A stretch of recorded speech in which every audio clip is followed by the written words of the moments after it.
Welcome to this Delft Stack tutorial video. In today's tutorial, we will learn how to add a swim lane in draw.io.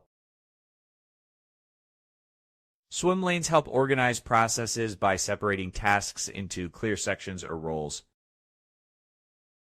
First, open draw.io, then go to the left-hand panel, click the Advanced drop-down, and look for the pool options.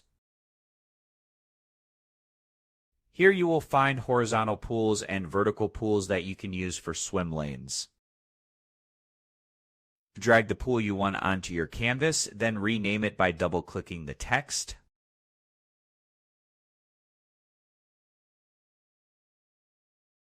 Next, click on the swim lane itself, and on the right-hand panel, go to Arrange.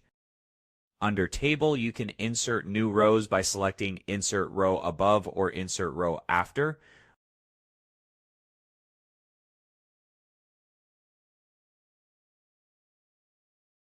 When you click Insert Row After, a new row will be added. This allows you to easily add more swim lane sections. You can also use ready-made templates. Click the plus icon on the top menu, then click Template. Browse the templates, select a swim lane diagram, click Insert, and it will be placed directly into your canvas.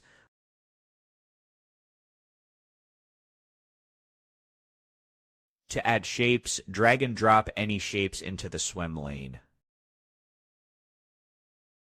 And that's it. We just learned how to add swim lanes using pool shapes, rename sections, insert new rows, and use templates in draw.io. Thanks for watching, and don't forget to check out the next Delft Stack tutorial video.